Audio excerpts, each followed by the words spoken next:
go back and change it all. I would. I think I'm gonna miss you the most. I'm sorry. I'm so sorry. I'm so sorry. Or maybe it's just the little moments. I could go back and change it all. If I could go back, I would. But I can't.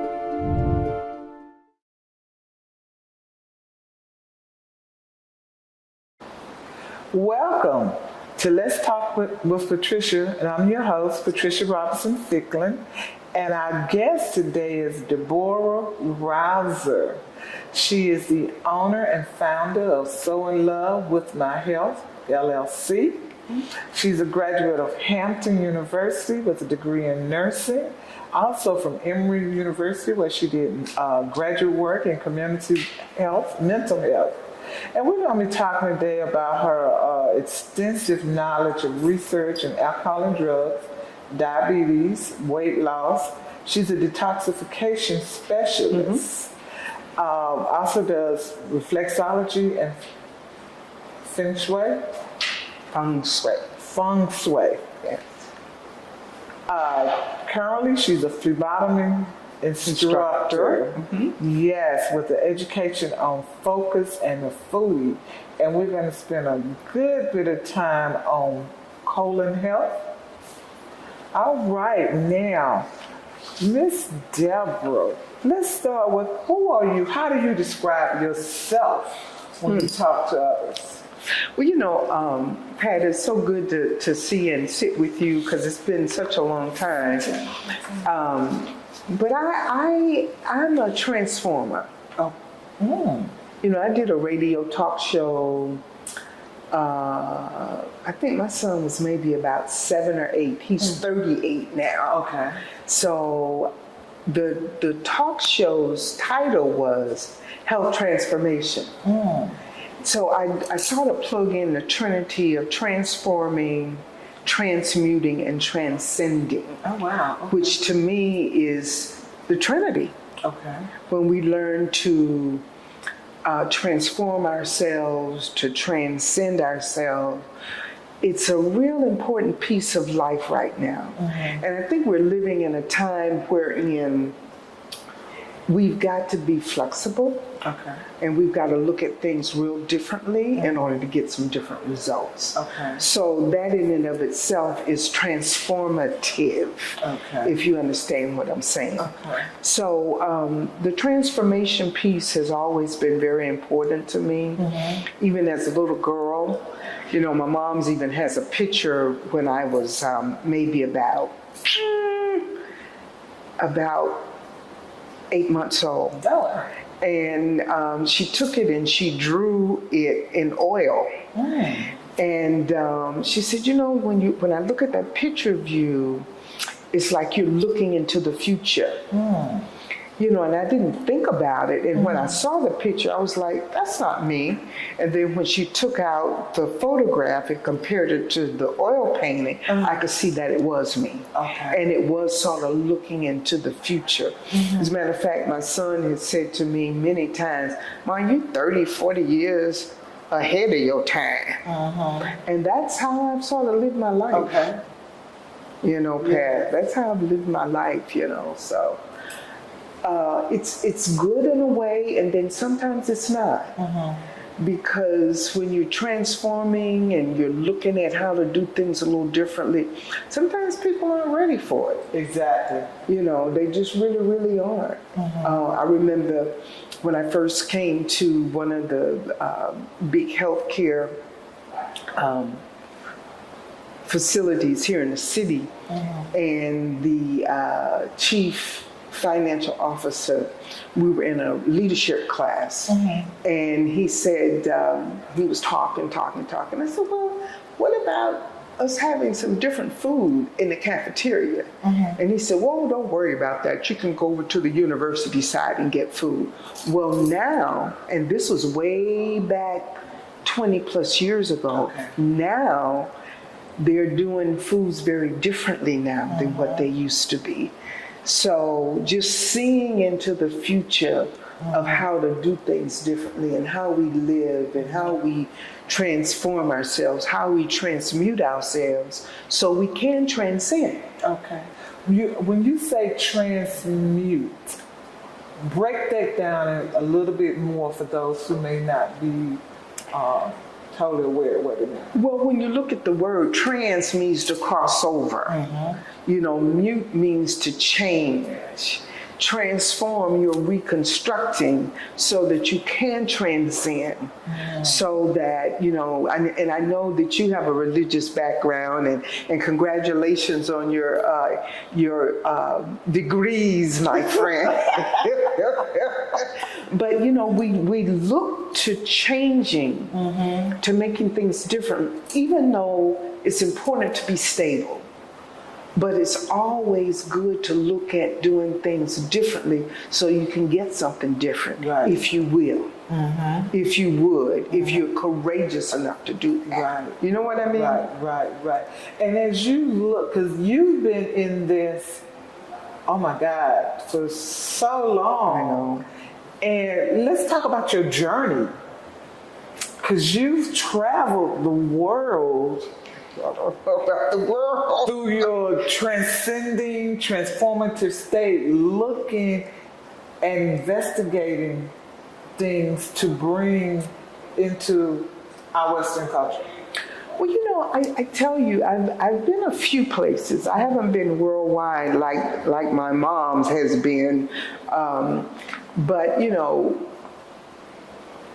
I did some traveling to China, and you know, today is the day that it is, and it reminds me of about 1999 when I went to China, mainland China, and studied feng shui with an instructor who's now deceased, but learned so much and felt so much at home when I was in China. Oh, wow. We ended up going to Beijing. That was our first stop, which I really didn't like that much. We went to Shanghai, which I loved. I felt so much at home there. And we went to where the terracotta soldiers were. And that was such an experience for me. You know, I just felt at home much differently than I think I'd feel had I gone to Africa. You know, even though I'd like to one day go there, but it just felt home to me when I went to China. So that was one place that I went, and again, we studied some of the artifacts, etc., when I was in China. And then I have traveled to a few places in the United States, the East Coast. I did go out to Montana, which was very interesting, and took a workshop out there. And most of my endeavors have been going to learn. One of my more fabulous things that I've done and enjoyed was going to Trinidad and Tobago. And working with some of the people that were there, looking at diabetes and cancer in the population. So that was a really interesting piece to do. And yearly, in November, generally the first Friday in November is the marking of they're having celebration for diabetes, workshops, that kind of thing.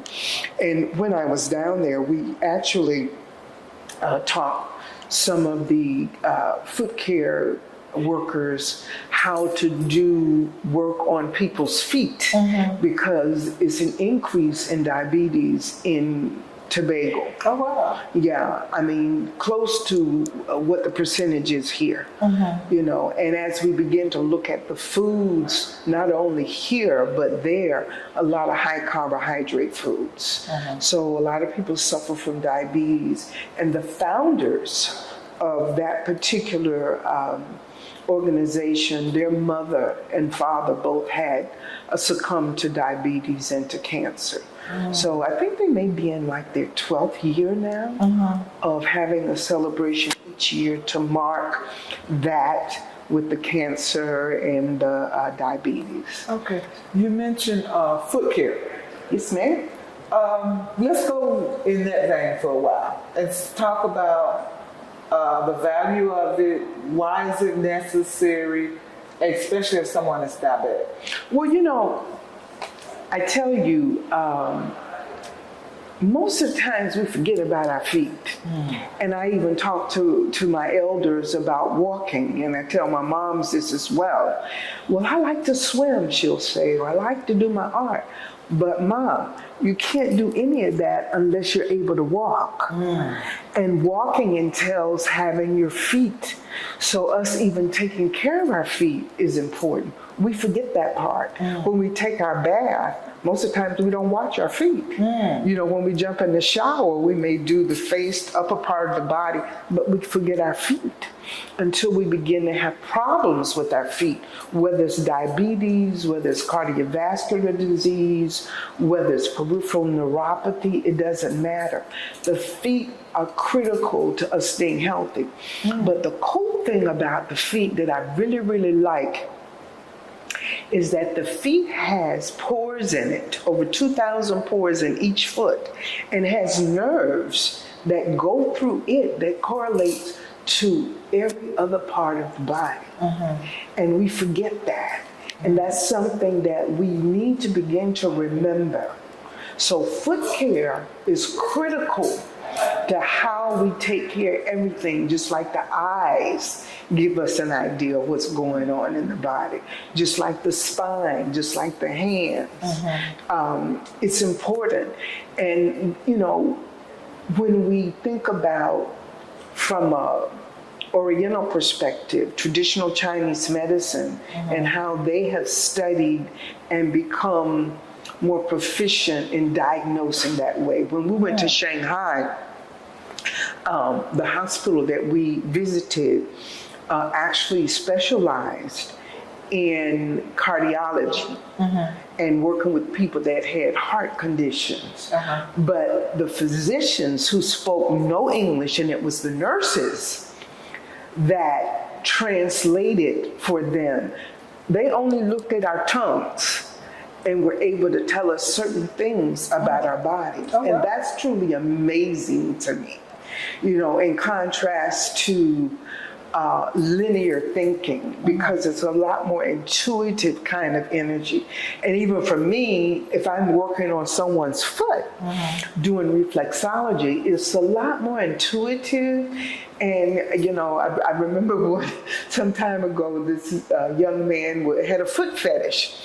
And at that time, I was a PYT, pretty young thing, and had my toes all painted up and some nice heels on, it was summertime. And he was really into the feet. And I have a lot more respect for people who understand that. And then when I think about some of the movies that we've seen and how the feet look so horrible, so even given that experience, from personalizing it to teaching foot care in Tobago and working with diabetics, because I've also fitted people for diabetic shoes, because that's a real important piece of diabetes, because a lot of people end up having amputations because they have not taken care of their feet when they're diabetics. So we have to really keep that kind of thing in mind, and it's a sexy thing to have nice feet. Yes, it is. It's really sexy, Yeah, and you see the other side, oh Jesus, well, you need something. What is, we're talking about feet, and I want to stay with feet because of the vitality of it. Whether diabetic or not, what is something people should do every day in checking their feet? Well, one of the things that I say, because sometimes we forget and we don't notice. It's a good thing to maybe take a picture every now and then, maybe a couple of times a year to capture. We've got our cell phones, so if we take a picture and see where our feet are and then where we may be 6 months from now. That's a really, really good piece to do. Now, many folks will use things like lotion on their feet. I always recommend that you put on your skin what you're going to take inside of your body. So things that may be like olive oil, castor oil, the edible oils, grapeseed oil, those are more edible because your skin breathes. Okay? And if your skin's not working as well as it should, then your whole body isn't. The skin, or what we call the integumentary system, is the largest excretory system. What that means is things come in and things go out. They're excrete. That's why it's so important for us to sweat. A lot of us don't.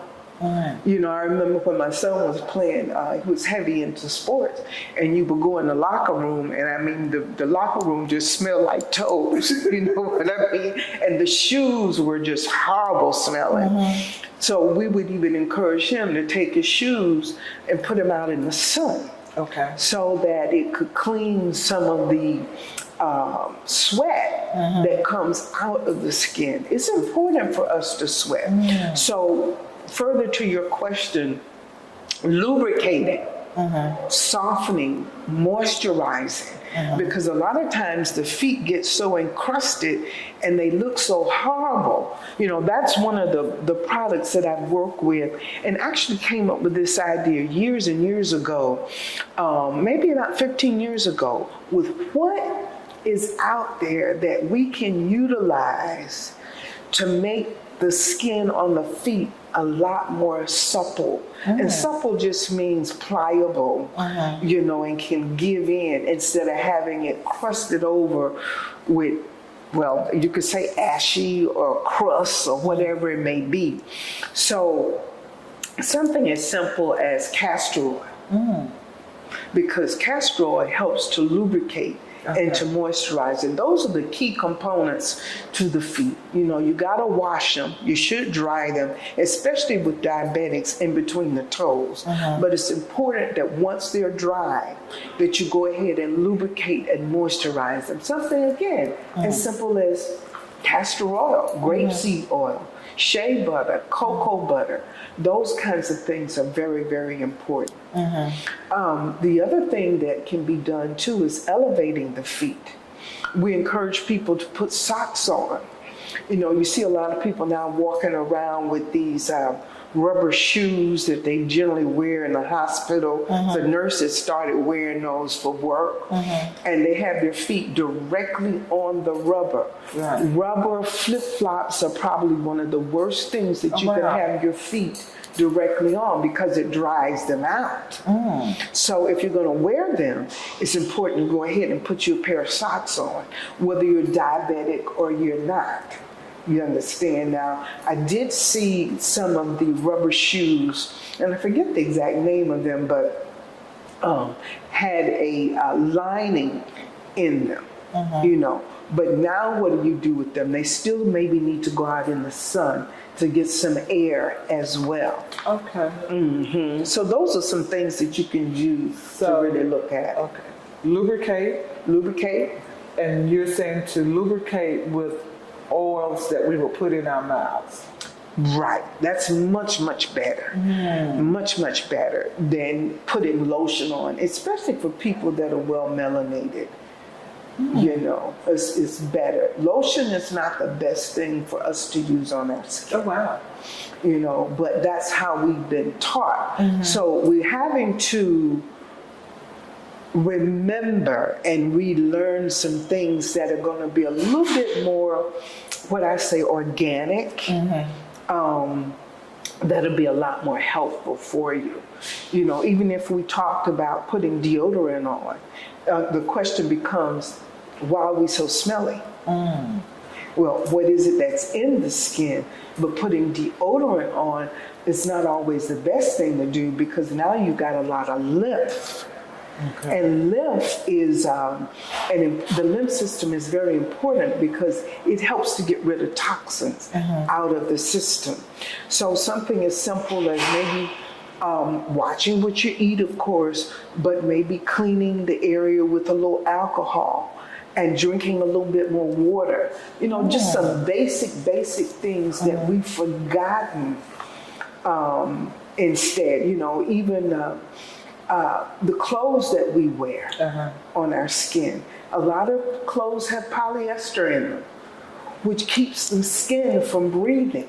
So having clothes that are made from natural fabrics like cottons and linens, bamboo, they are much more healthier for you, but we forget. And it's just time that we begin to remember, because health is not about one thing. It's not about exercising all the time and not looking at how we're going to eat, or not looking at how we're going to drink our water, or not looking at how sometimes we may need to take a break and fast. It's a craze now with the intermittent fasting. People have gotten off into that a lot more, which is really important. But how do we break the fast as well? From a religious standpoint or from a weight reduction standpoint, these things are important. And many times, Pat, we'll focus on one thing instead of looking at the whole.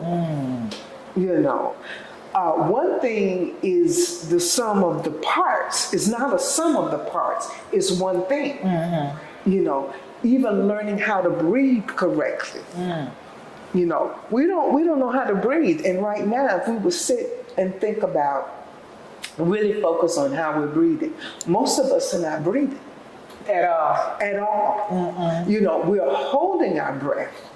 And I noticed that with me, I'm like, I'm not even breathing, and we have to sometimes refocus ourselves so that we can relearn, and then things can shift for us and we can become clear. Yeah, because we were talking about the breathing. I had that revelation one day. I was like, I'm not breathing as I should, and I say that because being an athlete and a younger person, you're trained to breathe a certain way.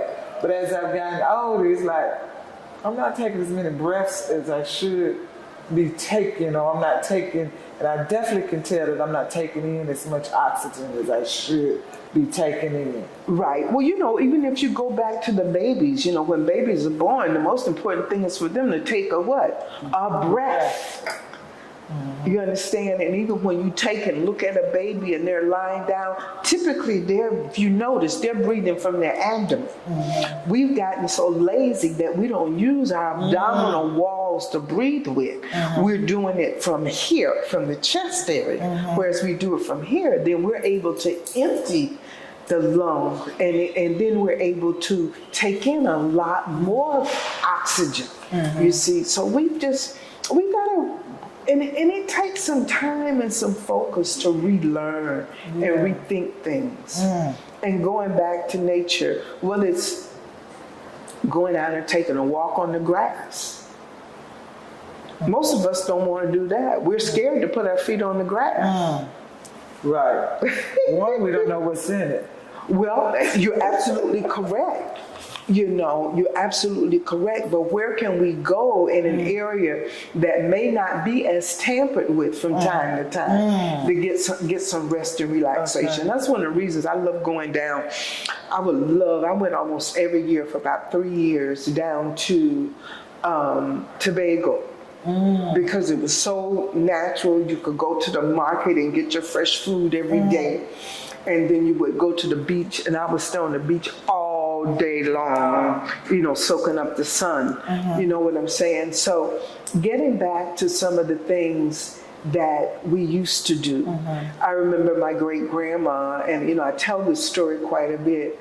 My great-grandma had all of her teeth in her mouth when she died. Okay?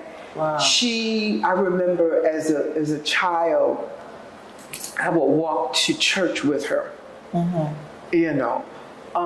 Just some things back then, and that's been less than 60 years ago. You know what I mean? Right. So we've got to remember. I remember my great-grandma would fast from time to time.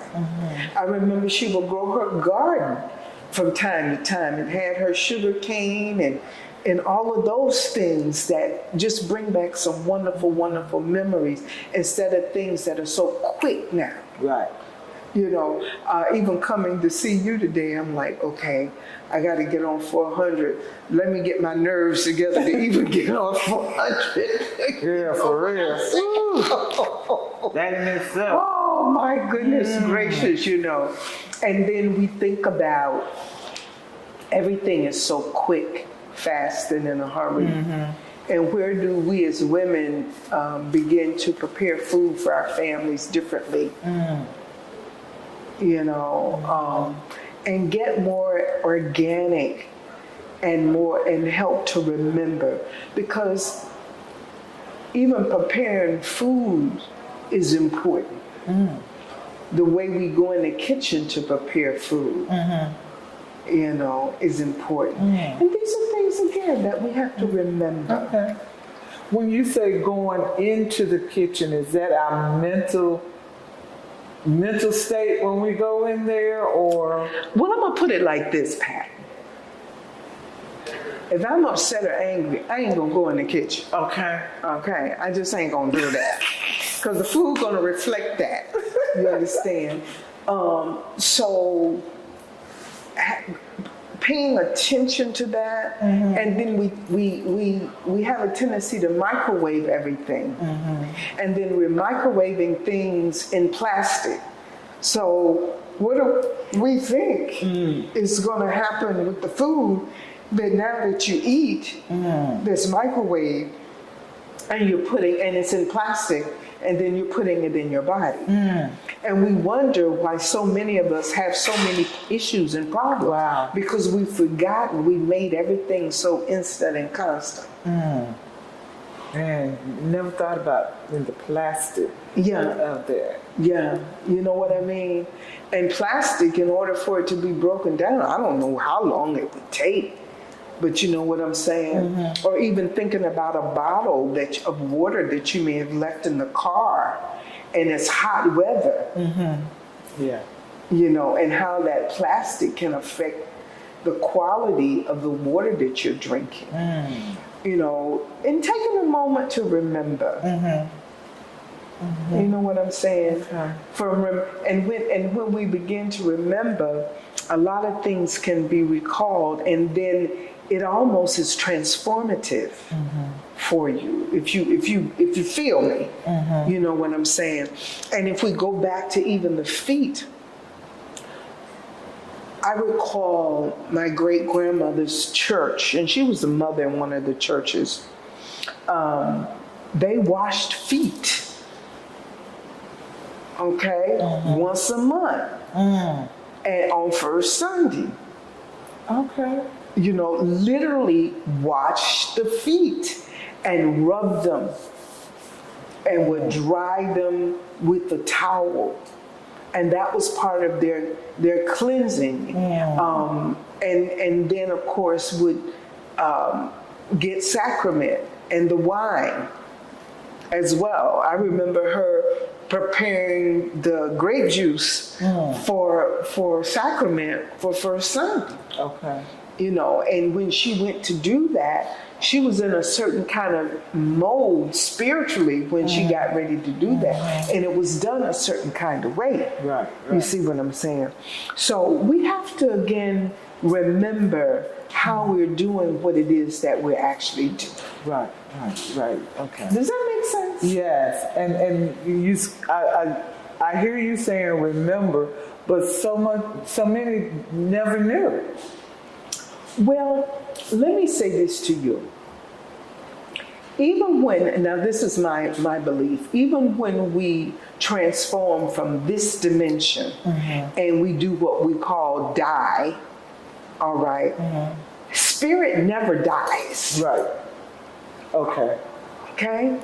Spirit never dies.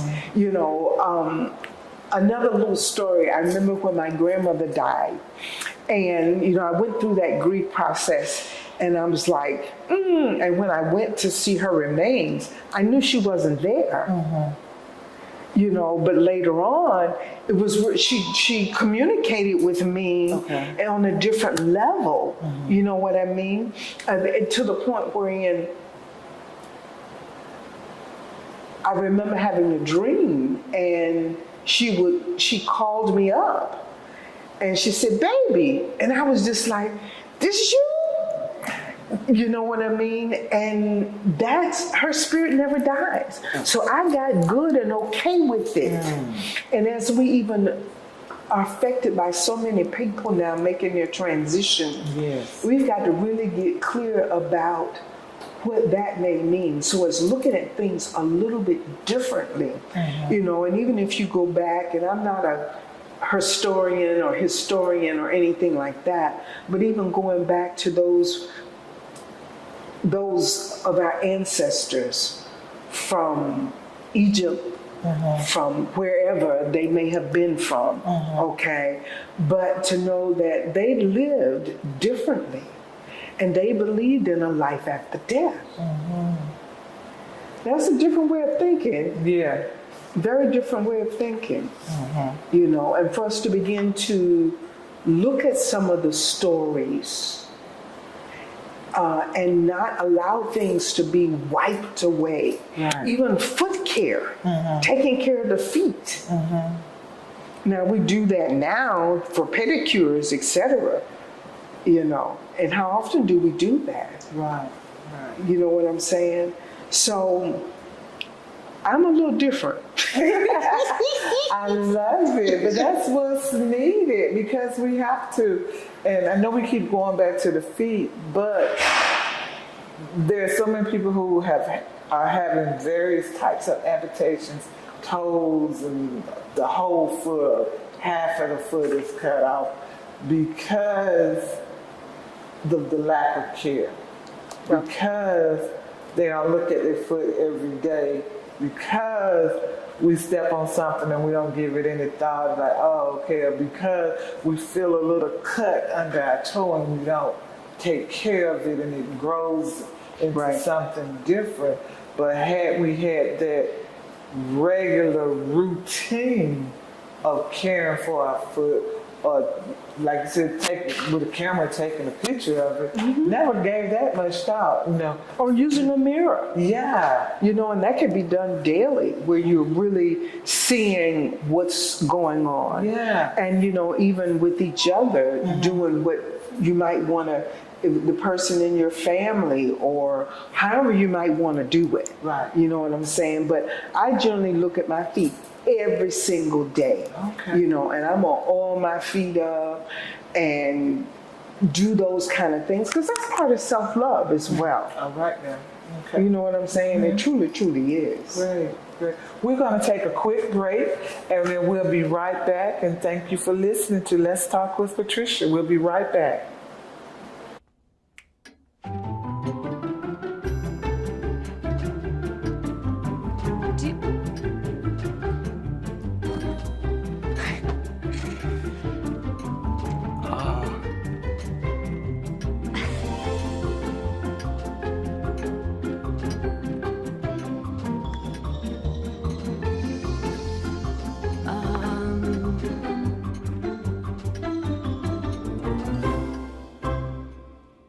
Listen, you're my friend. I noticed you haven't really been yourself recently. Yeah, I feel like something's up. How are you? Are you okay? Is there anything you want to talk about? I just want to know how you're feeling. And listen, even if you don't know what to say, I'm here to talk. No matter what you're going through, I just want you to know I'm here. I've got your back. when you want to talk, I'm here.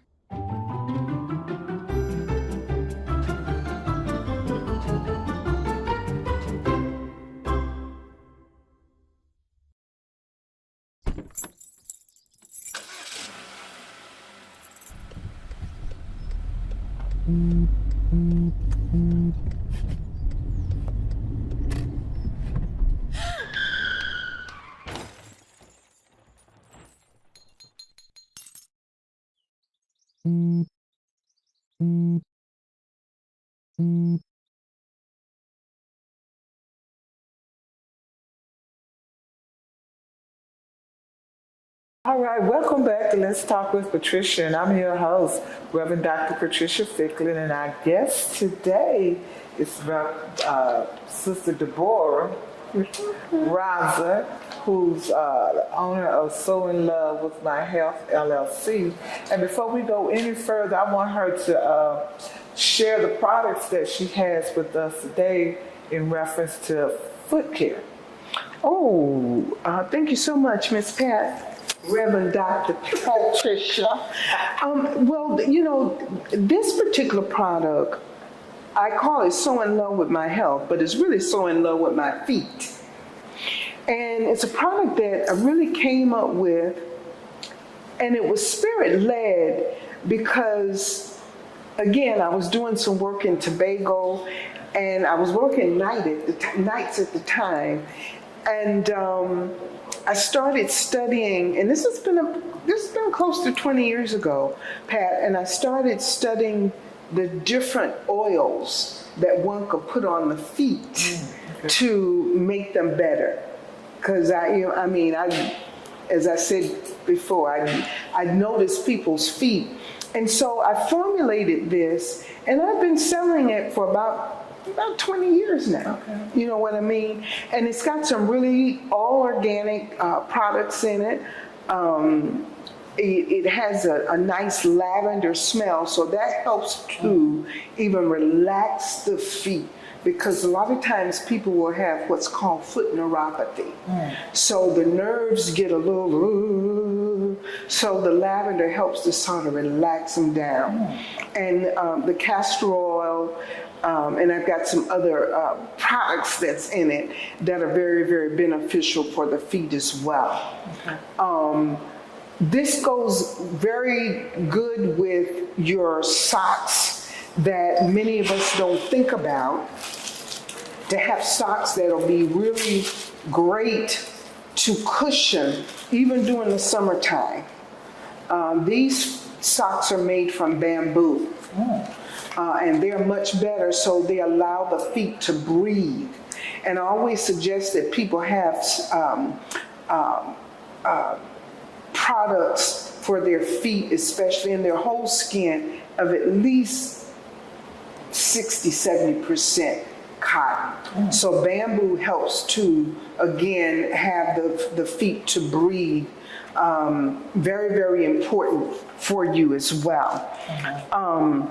I also have what's called the inner soles, and what these actually do, Pat, they give you can taper these to your size foot, so they've got little pronounced pieces that protrude here, and they actually massage the different points in the feet. And this product can be cut to go right inside of your shoe and massage your different acupressure points as well.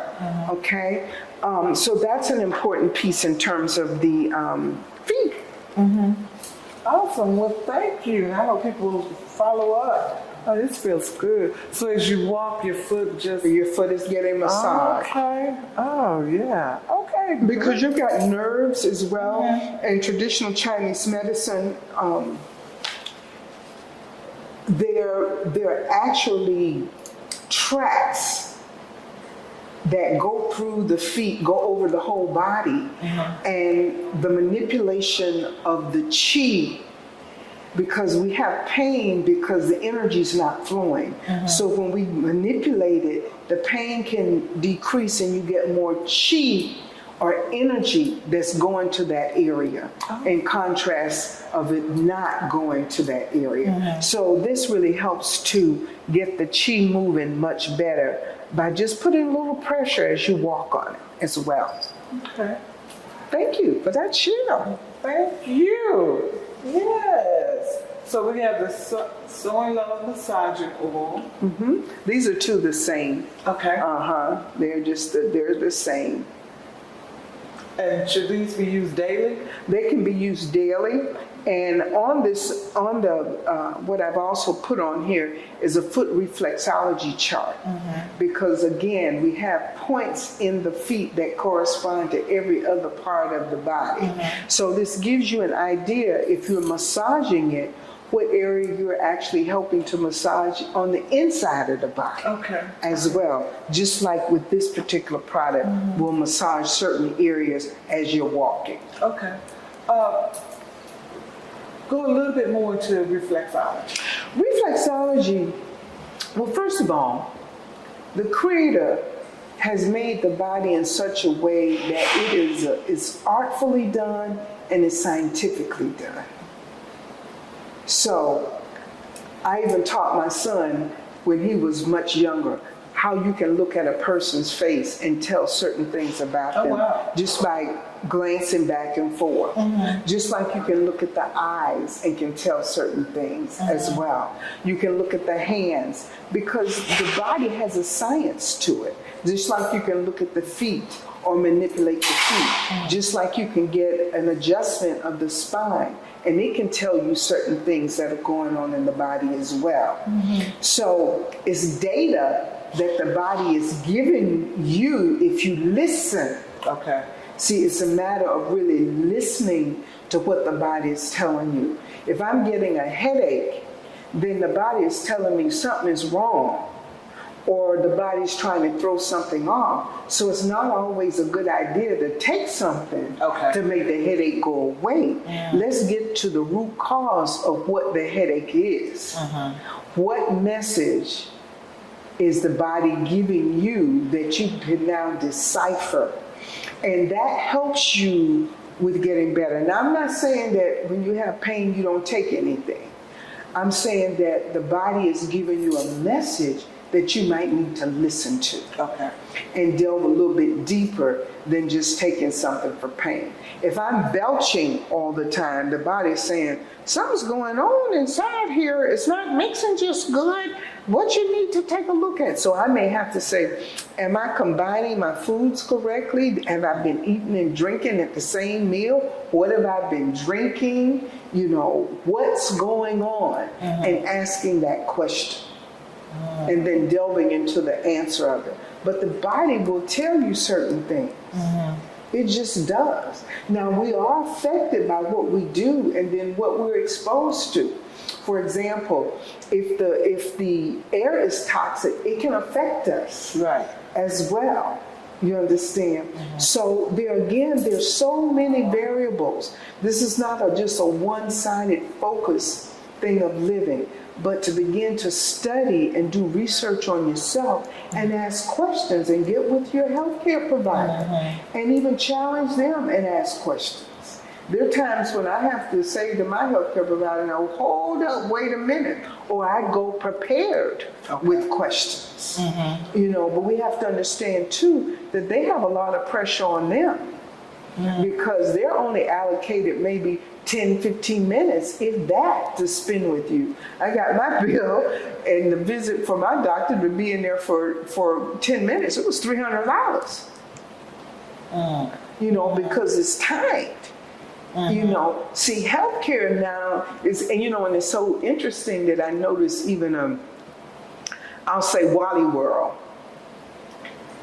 is now delving into having a health care department. Yes. Where you can go and get tests done and all kinds of things. See, healthcare is something that if you don't have your health, what do you have?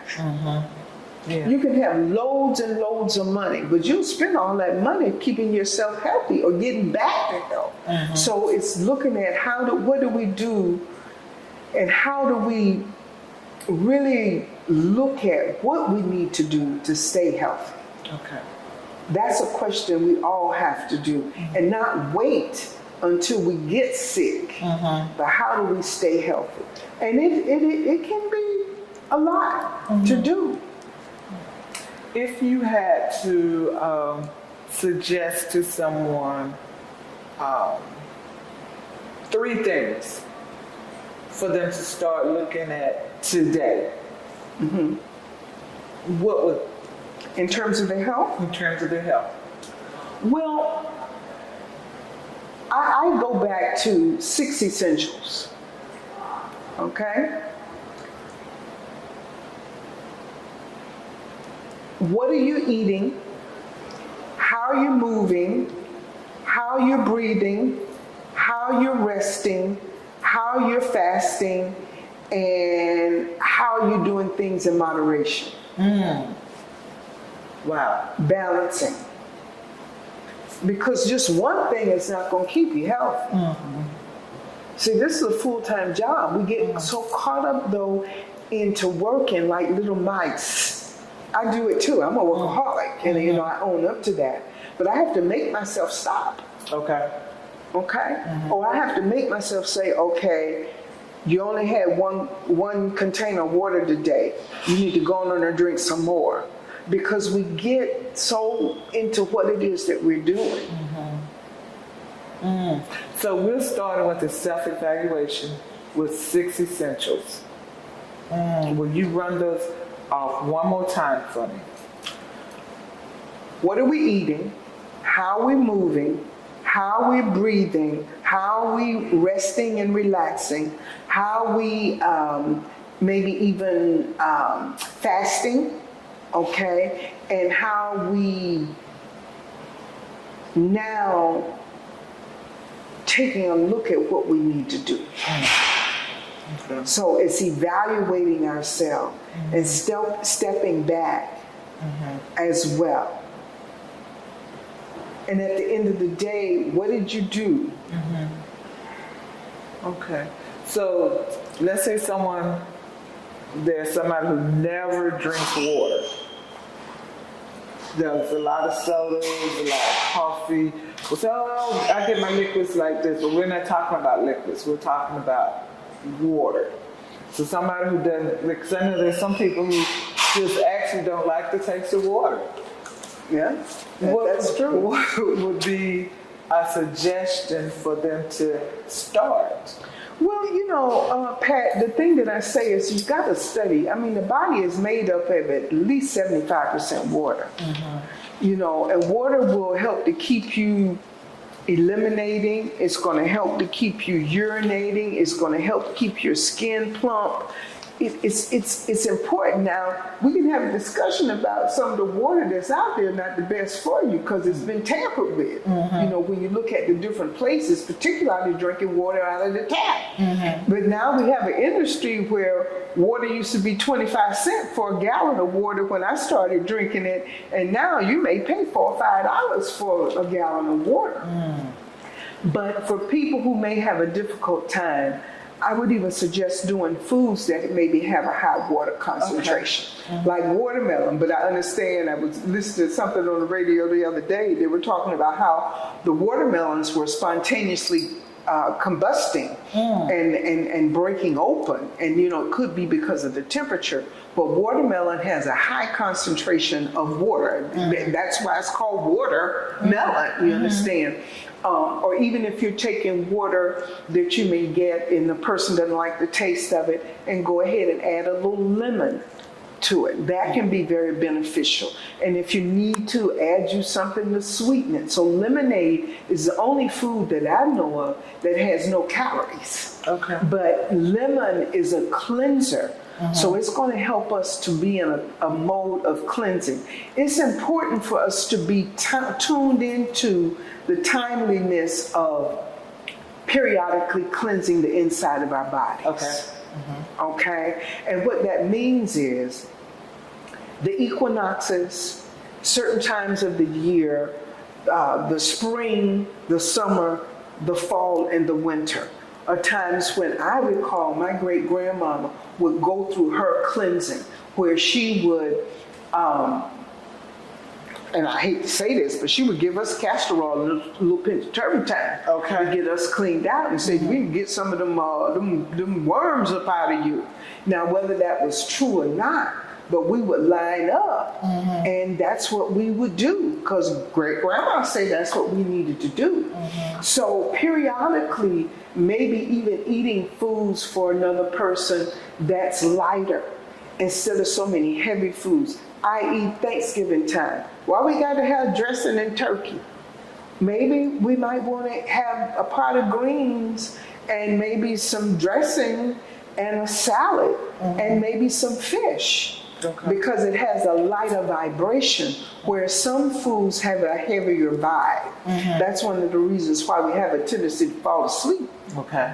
You know, in addition to foods having tryptophan, you know, especially your turkeys. Now, ain't nothing wrong with turkeys, but it's a buzzer. We have to remember that as well. You know, so eating foods that are lighter.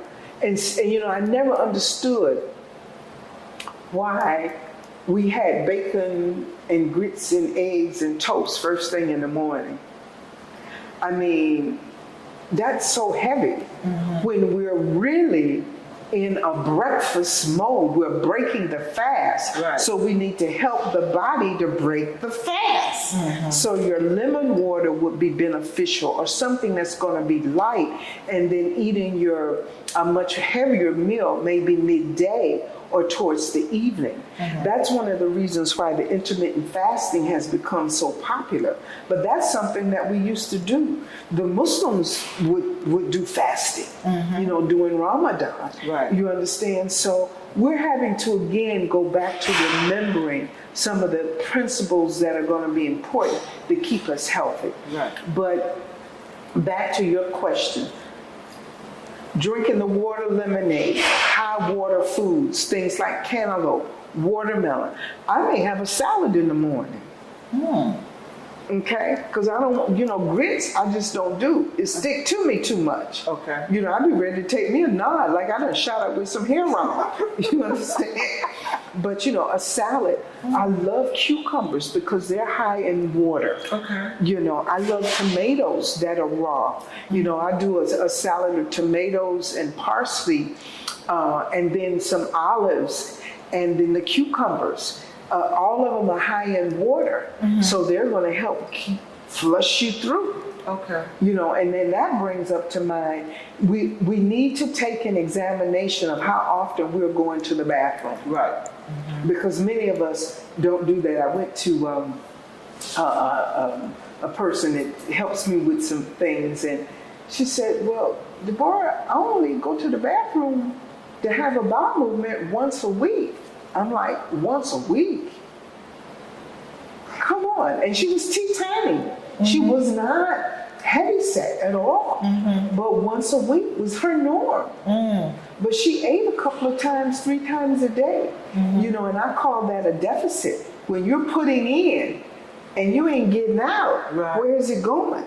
It's sitting there in the body at 98.6 degrees. And you know, many doctors will tell you, and it's funny to me, well, normal is what's normal for you. But you know, similar to going to the bank. If I put $1,000 in the bank and I go back and y'all done took some of my money, I'm like, where is it? Right. You understand? Wherein we should be having interest, particularly when you're getting ready to, or you want to do some cleansing to help your mind get better so you can transform and transmute and transcend during these holy times with the equinoxes, you know, or the solstices. You know, we're coming up the 22nd, I think, of September, which is a great time to look at doing things a little bit lighter. Okay. And not so heavy. Or you may take you a day or two and say, you know, I'm going to do watermelon today. Okay, or I'm going to do a salad today. And then see how you feel. Or I'm going to do a cucumber, tomato, olive salad. You understand? And understand that foods have a certain vibratory level. Okay. That is taken in, that you take in, and it goes through the 31 feet that it has to travel to come out. You know, I really thought about the whole idea of detoxing. And one of the things that came up for me, I'll never forget, when I was maybe about 15 years old, most of the women that were a generation behind me had total abdominal hysterectomies. And I said to my grandma, and she still had her uterus and everything, and my great grandmama did too. I said, I don't want to be without my uterus. And I made a decision at that point to start looking at what do I need to do. Now, I did drink a lot of liquor and smoked weed and did those kinds of things. But as I studied, I began to say, well, wait a minute. This is not going to be the best thing for me. And how can it affect my health long term? Okay. And granted, we do have hereditary conditions, but this is my belief. Anything can change if you work on it and you believe and you do the work. Okay. Yeah. You got to do the work. You got to do the work. You got to do the work. There's no way around. You got to do the work. You know what I mean? If I want to lose 10 pounds, I got to do the work. I can't eat everything and then think I'm going to lose 10 pounds. Right. Whether that's changing up what I eat, increasing my exercise, even though sometimes I'm like, oh my God, can I get these extra 10 pounds off of me? You know what I'm saying? So keeping those things in consideration, I think for me personally, one of the things that I have shared with folks is making sure that whatever amount of times you eat a day, you're eliminating as well. Right. Because when you take in the peristalsis of the wave-like movement and the digestion system starts, and if you're not putting out, it's a problem. Yes. It's sitting there. You understand? So we think about colorectal cancer. We think about my buddy that starred in the movie, what was the name of that movie? Yeah, and his passing from colon health problems, having colon cancer. We've got to really become a lot more aware of what we're putting in and what's coming out. It can be a problem at 98.6 degrees because you're putting it in and it ain't coming out. And many of us don't even want to turn around and look at what's in the commode. Right. Are there pellets? Is it a long cobra? Or are you sitting there straining and nothing's coming out? Or is it that you're just passing gas? And in many cultures, we don't want to talk about going to the bathroom, the baños. When I traveled to China, even the way people sat on the commodes was a little different. Now, a lot of places were Americanized, but the way we sit on the commode is not really the proper way to help us to eliminate. The mere fact that we don't even want to drink water because the body needs water. It needs lubrication. It needs bulk. It needs roughage. It needs exercise. It even needs visualizing your body being healed instead of getting in a mode of, I'm sick and I'm going to stay sick. The mind is real important. Yeah. It's very, very important. And we forget that. We forget, but we got to begin to remember. To remember and to study. Okay. And to read and to ask questions. And it doesn't mean that everything that you see on YouTube is right. Okay. Everybody got an opinion. Yes. You know what I'm saying? But knowledge is wisdom, understanding, and discernment. Okay? When you're able to discern, then you synthesize everything. So you can look at something and say, or even go into your gut and say, that don't feel right. Right. That doesn't vibrate to me. Because that's part of our seat of remembering. you know, and really going into a space of even meditating and listening. Because do we really listen? Most time people, when they're talking, they're thinking about what they're getting ready to tell you and not what you're saying. Yeah. You know what I mean? Right. You know, but you know, taking time to even just relax a little bit. You know, and how do we relax? Do we? How do we go to a state of nothingness? You know, even doing things like our prayer work and our chanting and being in silence. You know, it's a family member that I have. I'm like, you talk too much. That's what I'm saying while they talking, right? Non-stop. And then I have to go blank so I don't hear. Or I have to say, let me get back with you. Because of the chatter that they're giving. But then I have to look at myself as well because there's chatter in my head. Right. And how do we quiet them down? And how do we quiet ourselves down? And going to the baños or going to the restroom is a quiet time. When we can reflect. You know what I mean?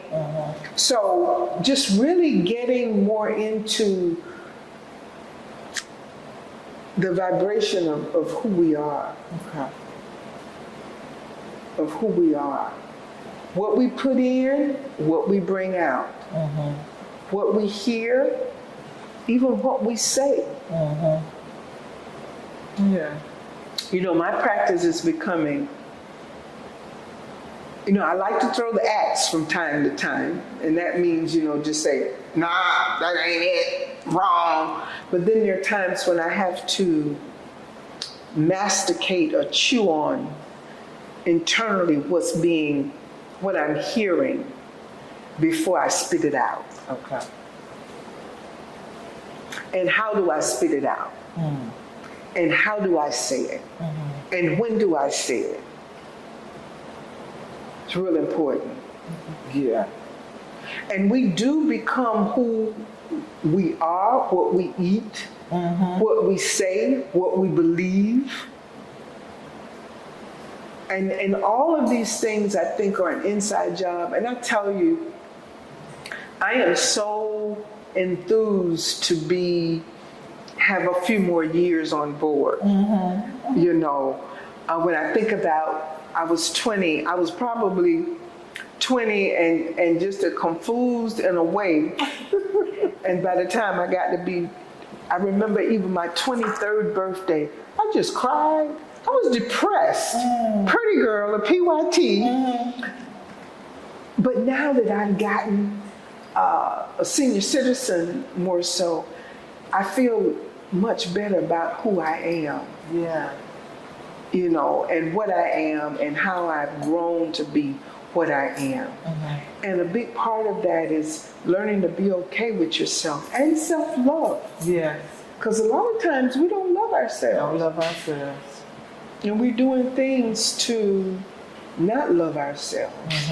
It's important.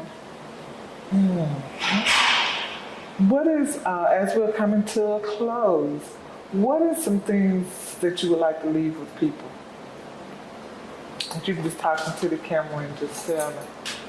Focus, my key thing to everybody at this juncture is to, as we began, is to transform, transmute, so you can transcend. We all want to be like Buddha, Allah, Jesus, Jehovah. Let's do those things. Let's think about what we need to do to transform ourselves, to be better and better and better and best.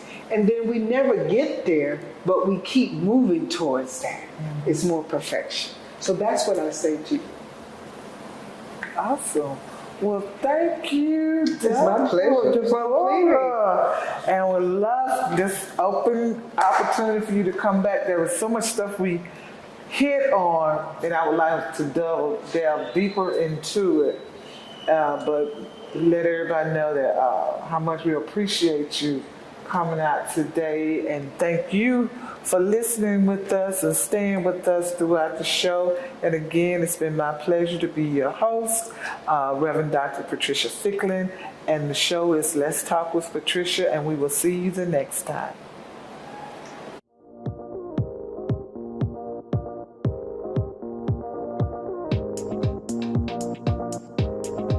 When it comes to making plans, you are the best.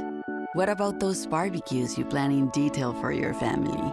Or your daughter's first costume party? It was out of this world. The same way you plan each detail for those moments, start planning to protect you and your loved ones from a natural disaster. Sign up for local weather and emergency alerts. Prepare an emergency kit and make a family communications plan. Protecting your family is the best plan you can make.